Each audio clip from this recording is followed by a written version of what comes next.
დღეს ორშაბათია და ჩვენი მამა უყვავს ტრადიციულად. მე მიხარია რომ დღეს როგორც იქნა ჩვენ ერთად ვართ ეთერში მამა კახაბერი რომელიც დღეს ძალიან მნიშვნელოვან თემაზე ისაუბრებს ჩვენთან ერთად. ძალიან მიხარია რომ დღევანდელი დღე ქალბატონებს დაეთმობათ. დიახ, ქრისტე აღდგა. ჭეშმარიტად. მოგესალმებით თქვენ და ჩვენს ძვირფას მაყურებელს და მეც რაღაცნაირად ეხლა უცბად მომივიდა თავში რომ რაღაც თითქოს სიმბოლურია თქვენ დაბრუნდით. ეხლა ჩვენ ერთად მიყვავს ეს გადაცემა და აქამდე რაღაც მე და ბატონ გოგას გვიწევდა ხოლმე ხშირად მარტო ყოფნა ქალბატონის გარეშე და ეხლა ქალბატონებს ეძღვნება და თქვენც რაღაცა ჩვენთან ერთად იქნებით და კარგია ეს უფრო გაგვამხნევებს ამის თქმა მინდოდა. მე საერთოდ მინდა გითხრათ ასეთი რამ რომ ბრალდება ისმის ხოლმე ჩვენს მხარეს რომ თითქოს ქრისტიანობა სათანადოდ არაფასებს ქალს. ქალის როლს. ამიტომ რასაც მოვასწრებთ დღეს ვერ მოვიცავთ ჩვენ მთლიანად ამ თემას, მაგრამ შევეცდები რასაც მოვასწრებთ ცოტა ყველაფერზე ვთქვა, როგორ უყურებს ამას ქრისტიანობა, როგორ აისახა ეს თუნდაც ქართულ ენაში და როგორი უნდა იყოს ჩვენი დამოკიდებულება. ეხლა ჩვენ არ ვლაპარაკობთ რაღაცა ანომალიურ გამოვლინებებზე, სადაც შეიძლება ვინმე სხვაგვარად პირიქით იქცეოდეს. ამიტომ დავიწყოთ ჯერ იმით, რომ ჩვენთვის ეს არის დოგმატური მოცემულობა, რომ ყოვლადწმინდა სამება არის ერთი ღმერთი და მის ირგვლივ არიან ქერუბიმები და სერაბიმები, ანგელოზები, ყველაზე უმაღლესი დასი ანგელოზისა შეიძლება ითქვას, მაგრამ არსებობს ერთი საგალობელი, რომელიც საგალობელიც ამბობს, რომ უპატიოსნესა ქერუბიმთასა და აღმატებით უზეშთაესა სერაბიმთასა, ანუ მათზე მაღლა არის ვიღაც ერთი ადამიანი. ადამიანზე არის ეს გალობა დაწერილი. და ეს გახლავთ ყოვლადწმინდა ღვთისმშობელი. ასე რომ თუ კი იერარქიულ ჩამონათვალს დავიწყებთ და გავაკეთებთ, ყოვლადწმინდა სამება ღმერთის შემდეგ ვასახელებთ არა ანგელოზებს, არამედ ქალს. ასე რომ არ მიიღება ნამდვილად ეს ბრალდება. არ მიიღება კიდევ იმიტომ რომ ჩვენ მენელსაცხებლე დედათა ხსენება გვქონდა გუშინ და ამიტომაც გადავწყვიტეთ რომ ეს მთელი კვირა ეძღვნება მენელსაცხებლე დედათა ხსენებას და ამიტომ გადავწყვიტეთ ეს ამ თემაზე გვესაუბრა. შევახსენოთ მათი როლი და მათი ძალიან დიდი მნიშვნელობა. აუცილებლად უნდა შევახსენოთ, იმიტომ რომ ჩვენ ვიცით რომ მოციქულებმა იქადაგეს, მოციქულებმა ახარეს ქრისტეს აღდგომა, ვიცით რომ მოციქულებმა მთელ მსოფლიოში ეს გაკეთეს, მაგრამ მოციქულებს ვინ ახარათ ქრისტეს აღდგომა ეს თუ იცით? მენელსაცხებლე დედება, იმიტომ რომ მათი მოქმედება გახლავთ აი საოცარი ამბავია მოთხრობილი სახარებაში, რომ წარმოიდგინეთ პარასკევის აღამო აღარაფრის კეთება არ შეიძლება, იმიტომ რომ შაბათი იწყება, მათი გათვლით ესეა, პარასკევის აღამო უკვე შაბათის დასაწყისია. ამიტომ სასწრაფო წესით ნაჭერში შეხვეულ მათ საყვარელ მოძღვარს აკლდამაში დაასვენებენ. შაბათს ბუნებრივია ვერაფერს აკეთებენ და ღამებამდე, ღამე კიდევ შეუძლებელია რაღაც საქმის კეთება მოგეხსენებათ მაშინ განათების ესეთი საშუალებები არ არსებობდა. ამიტომ ელოდებიან კვირადილის გათენებას და გათენდება თუ არა გარბიან საფლავისკენ რომ უკანასკნელი პატივი მიაგონ ის როგორი წესი იყო თქვათ მიცვალებულის გაპატიოსნების ეს ყველაფერი გააკეთონ და ესენი გახლავთ სწორედ ეს მენელსაცხებლე დედები, რომლებიც მთელი ცხოვრების განმავლობაში ქრისტემ რომ ქადაგება დაიწყო, თან დახვებოდნენ და ემსახურებოდნენ და ამავდროულად ესენი არიან ადამიანები, რომლებსაც მოციქულებისგან განსხვავებით ჯვარზეც არ მიუტოვებიათ ქრისტე. ესენი ბოლომდე იყვნენ იქ. არ ეშინოდათ იმისა, რისიც მოციქულებს ეშინოდა, რომ ჩვენც არ დაგვემუქროს რაიმე საფრთხეო. ამ ქალებსაც ემუქრებოდათ საფრთხე, თქვენ რა გონიათ, მაგრამ ამას არ შეუშინდნენ ისინი. ეს არის დედობრივი მზრუნვალობის რაღაცა ისეთი გამოვლენა მინდა გითხრათ, დედის, დის, რაც მამაკაც არ გააჩნია ასეთი თვისებები მინდა გითხრათ. ამიტომაც გარბიან ამ საფლავზე და ერთადერთი საზრუნავი. ჩაკეტილ მოციქულებს ის აქვს საზრუნავი, რომ ვინმე არ შეიჭრას და არ დააპატიმროს ესენი. ამათ ერთადერთი საფიქრალი აქვთ მიმავალ გზაზე, რომ იმ ლოდს ვინ გადაგვიგორებს, რომელი ლოდიც აი ამ აკლდამაზე იქნა მიფარებული და ეს ლოდი გადაგორებული ხდებათ, იმიტომ რომ როდესაც შენ ასეთი განწყობით ხარ, როდესაც შენ ასეთი სუფთა დამოკიდებულება გაქვს, ეს ლოდი აუცილებლად იხსნება. ამიტომაც ლოდი გადაგორებულია, ანგელოზი ახარებს რომ მკვდრებში რატომ ეძიებთ ცოცხალს, ის აღდგა, აქ არ არის და ეხლა წადით და მოციქულებს ახარეთ. ასე რომ მოციქულთა მახარებლები არიან სწორედ ეს მენელსაცხებლე დედები და მათი როლი ძალიან დიდია ეკლესიის ისტორიაშიც მინდა გითხრათ და მათი როლი ძალიან დიდია დღევანდელობაშიც, იმიტომ რომ ჩვენს ქალბატონებს სწორედ ასე უნდა უყურებდეთ და სწორედ ასე უნდა ვუფრთხილდებოდეთ. რას გულისხმობ ეხლავე მოგახსენებთ. მთელი ეს კვირა აი მენელსაცხებლე დედების ხსენება რომ არის, მე მინდა მოუწოდე განსაკუთრებით მორწმუნეებს, ვინც ეხლა მოგვისმენს და დაგვიჯერებს ამას, რომ ეს ერთი კვირა ისე უნდა მაინც თუნდაც ეს ერთი კვირა ისე მოეპყარით თქვენს ქალბატონებს ეს დედა იქნება მეუღლე თუ და თუ არა აქვს მნიშვნელობა ქალიშვილი რაღაც აი განსაკუთრებული პატივით რომ ეცადეთ რომ ეს ცხოვრების წესად გექცეთ ქალს ასეთი ბუნება აქვს მაშინ არის ბედნიერი როდესაც სხვას აბედნიერებს და აი ამ ბუნების გამოვლენა სწორედ მაშინ ხდება როდესაც შენც ასე ექცევი ქალს და ის აუცილებლად თავგანწირული იქნება შენი გულისთვის გიპასუხებს იგივეთი ამიტომაც ჩემთვის ცოტა შეიძლება პირადას მოგახსენებთ ეხლა და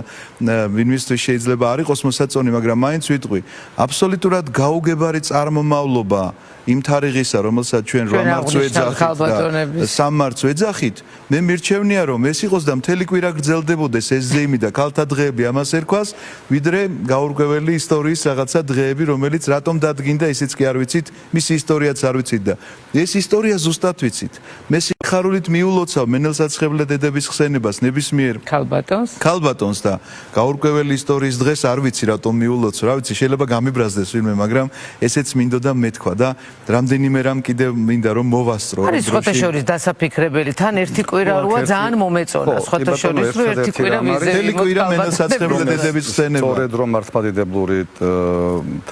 კვირაა და შესაბამისად ჩვენს აქ ქვეყანაზეც და სოფლიოშიც და ჩვენთანაც სხვა კონფესიის წარმომადგენლებიც არიან, ამიტომ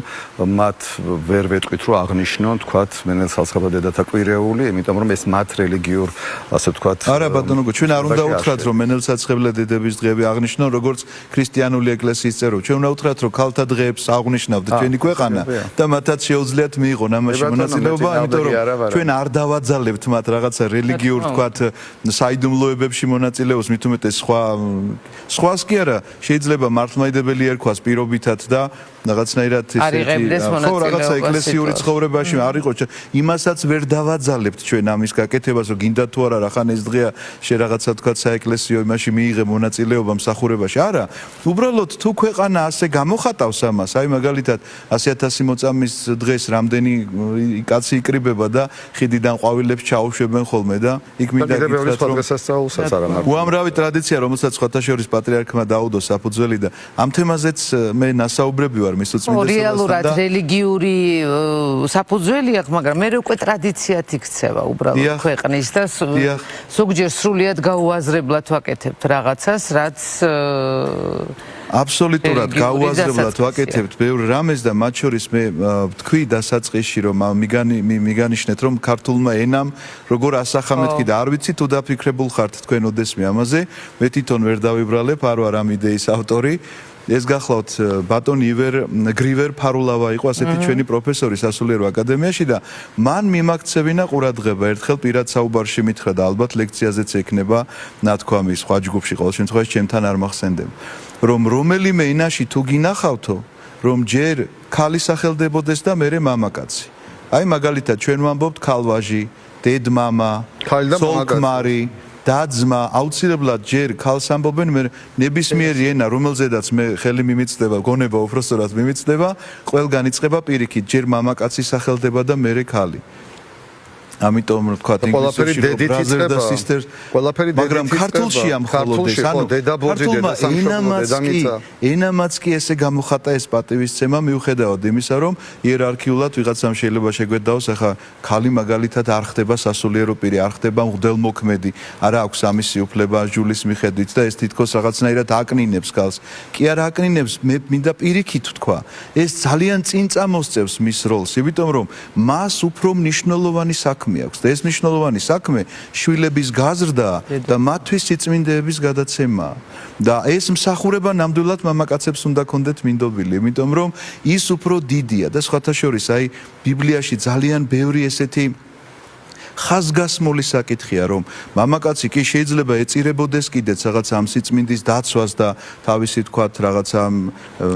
ეკლესიის დაცვასაც და ძალიან ბევრს მოვიდ, მაგრამ თუ კი ქალი არიცავს ამას შთამომავლობას არ ეძდა, იმიტომ რომ დედა აძლევს სწორედ ამ აღზრდას თავის შვილებს. აი ამ მაგალითს რაღაცნაირად გადასცემს ამ ტრადიციასაც, ყველაფერს ასწავლის აბსოლუტურად დედა თავისი საქციელით პირველ რიგში, თავისი მოქმედებით და თავისი რაღაცა დედობრივი მზრუნველობით და სითბოთი. აქედან გამომდინარე მე ვფიქრობ, რომ ეს ძალიან დიდი რამ არის და ქალს ძალიან დიდი როლი აქვს. ყველაზე დიდი მოვალეობა და ფუნქცია. მე ვფიქრობ, რომ ჩვენ არ მივიღებთ ამ ბრალდებას, რომ ქრისტიანები რაღაც სათანადოდ არ ვცემთ ქალბატონებს პატივს და ეს ბიბლიური არაერთი მაგალითით შემეძლია დაგისახელოთ. ეს შემიძლია და უკვე ვთქვი ყოვლადწმინდა ღვთისმშობლის შესახებ, როგორი საგალობელია, რომ ის არის აღმატებულ ანგელოზებზე უფრო წინ მდგომი ღვთის წინაშე და ეს შემიძლია დაგისახელოთ აი აღდგომის მაგალითით, რომ ჩვენ ვიწყებთ ფაქტიურად აღდგომის შემდგომი კვირეები მეორე კვირა არის უკვე მეორე კვირა სინამდვილეში რატომ არის სინამდვილეში პირველი კვირა და რატომ ეხლავე მოგახსენებთ რომ ის პირველი კვირა განახლება აღდგომისა ის იგივე აღდგომა დღედ ითვლება მთელი კვირის აღდგომის სწორად ითვლება ამიტომაც ეს გახლავთ ფაქტიურად პირველი კვირა როდესაც ჩვენ უკვე ვიწყებთ რაღაცა ციკლს მსახურებისას რომ ყოველ კვირეულად აღდგომას ვიხსენებთ მაგრამ ვიხსენებთ რაღაცა მოვლენას და ეს პირველივე მოვლენა გახლავთ მენელსაცხებლე დედებს ეძღვნებათ მოკლედ ეს ლიკვირა და ამისი თქმა მინდოდა ძალიან დიდი მადლობა. შემძელი ჩავთვალე. ხო, რატომ მოიწყე? არა, სულაც არა, პირიქით. მე რაღაცნაირად აშკარად ძალიან ჩაფიქრდი, იმიტომ რომ მართლაც ჩასაფიქრებელია. მართლაც ის რასაც თქვენ ბრძანებთ, რომ ის თავგანწირვა, ის გვერდში დგომა, ის კომპრომისობა, ის შეუპოვრობა, რაც შეუულია ქალბატონს, ძალიან დიდ ბოდიშს მოგიხდით. პატივცემლო აგერ ძალიან ისეთი ქრისტიანული მაგალითი მოიყვანა მამამ და ამიტომ ვაძლევ ჩემ თავს უფლებას მართლაც ეს ერთგულება და დედობრივი თავარი მოვალეობა რაც გვაქვს ქალბატონებს მაინც ყველა ჩვენთან კიდე განსაკუთრებით ქრისტიანობის მქადაგებელი ქალი წმინდანი რა თქმა უნდა განმანათლებელი ამიტომ ყველაფერი საქართველოსთან კავშირში რაც არის ქალთან და დედასთან ზოგადად ქალთან დედასთან რა თქმა უნდა ასოცირდება ქალი და დედა როგორც ქალი როგორც დედა მაგრამ ამ შემთხვევაში ყველაფერი დაწყებული მართლაც სანამ ქრისტიანობა იქნებოდა მანამდე ქართული სიტყვიდან რომელიც თქვენ თვითონ ყველაფერი დედასთან არის კავშირში დედამიწა დედა ბოძი დედა სამშობლო ყველაფერს წინ დედა აქვს და არც ამიტომ არის გასაკვირი არ არის რომ სწორედ ქრისტიანობაც ყველაზე მთავარი ჩვენი რელიგია რაც საქართველოს ქონია ზოგადად თავისი არსებობის განმავლობაში იმიტომ რომ საქართველოს ქონდა მანამდე ადრე ქრისტიანული და მანამდე წარმართული პერიოდებიც მაგრამ ის ძირითადი რაზედაც დაეფუძნა შემდგომ ჩვენი სახელმწიფოებრიობა მთლიანად განმავლობაში არის სწორედ ქალბატონის ხალის მოციქულთა სწორის ნამდვილად ვინმეც ჩვენი განმანათლებლის წმინდა ნინოს სახელთან დაკავშირებული ამიტომ ჩვენთვის განსაკუთრებული ახსნა არ არის საჭირო ალბათ იმისი რამდენად მნიშვნელოვანია არა ყოველთვის არის ამაზე საუბარი საუბარი კი არა მე ახსნა საუბარი როგორ არის საჭირო უბრალოდ მე ყოველთვის მაქვს ხოლმე ერთი რამ ერთია როდესაც ჩვენ ვაღიარებთ მენელსაცხებლე დედებს ღვთისმშობელს მარიამს და კიდე ძალიან ბევრ წმინდანს რომელიც მათ შეეწირა ქრისტეს სახელს და მოწამობრივად დაამთავრა თავისი სიცოცხლე ნამდვილად მაგრამ მეორეა ჩვენ როგორ მივაგებთ მათ აი ამ ყველაფრის შემდგომ პატივს და ვფიქრობ რომ ამაზე გვჭირდება სწორედ დაფიქრება იმიტომ რომ ეს არ უნდა იყოს ჩვეულებრივი ვალდებულების დონეზე დაყვანილი რომ შენ რომ ქალი ხარ და დედა ხარ ეს შენი ვალდებულებაა და მე ასეც უნდა იყო აი აქ გვაქვს ჩვენ აუცილებლად დაფიქრება საჭირო და აქ არის აუცილებლად ალბათ ეკლესიის ძალიან ისეთი ძლიერი ჩართულობა ჩვენ თვითშეგნების ამაღლებაში მამაკაცების პირველ ყოვლისა რომელთაც უნდა განსაზღვროთ არა ვალდებულების ფორმატში მხოლოდ ქალის არსებობა ჩვენს გვერდზე არამედ მადლიერების და პატივის რა თქმა უნდა ძალიან დიდი მადლობა ერთ პატარა ნიუანსს შევახსენებ კიდე მხოლოდ მაყურებელს რომ აუცილებლად როდესაც არის მენელსაცხებლე დედათა ხსენება იმ დღეს აუცილებლად ეს მოძრავია ყოველთვის აღდგომას დაყვება არის თამარ მეფის ხსენებაც აი და იხსენიება როგორც მენელსაცხებლე დედა ამით იცით რისი თქმა უნდა ეკლესიას რომ მიუხედავად იმისა რომ თამარ მეფესა და მენელსაცხებლე დედებს შორის 12 საუკუნეა სხვაობა და ჩვენ ახლა საერთოდ 21 საუკუნეში საუბრობთ რა ხდება და როგორ ხდება მინდა გითხრათ რომ მენელსაცხებლე დედა იყო შეგიძლია ყოველთვის ამიტომაც თამარი არის ყოველთვის მათ, იმიტომ რომ მთელი მისი მსახურება რაც ჩამოვთვალეთ, ხო? ხალი იყო, დედა იყო, მეფეც იყო, მხედართმთავარიც იყო, მოკლედ თავის ქვეყნისა და მიუხედავად ამ ყველაფრისა ის მენელსაცხებლე დედა არის და ეს ამისი შანსი ყოველთვის აქვს ქალს და ეს შანსი უნდა გამოიყენოს მან და მამა კახაბერ გუგუტიშვილი მაცხოვრის ამაღლების ტაძრის წინამძღვარი ჩვენი თანეწამყვანი რაც მე ძალიან მიხარია უღრმესი მადლობა ამ ძალიან საინტერესო ამბავისთვის დედა ეს არის ფენომენი რომელიც ყოველთვის შესასწავლი შესაცნობი და შესაგრძნობია თავარი მართლაც პატივისცემა და მადლიერება რომელიც არ უნდა დაგვავიწყდეს არც ერთი წუთი მათ მიმართ და ასეთივე შესაცნობი და ასეთივე მადლობის რა ვიცი თითოეული ქართველისგან მადლობის ღირსია ნამდვილად რაც ალბათ ვერ შევძელით მის სიცოცხლეში როგორც ეს ჩვენ გვჩევებია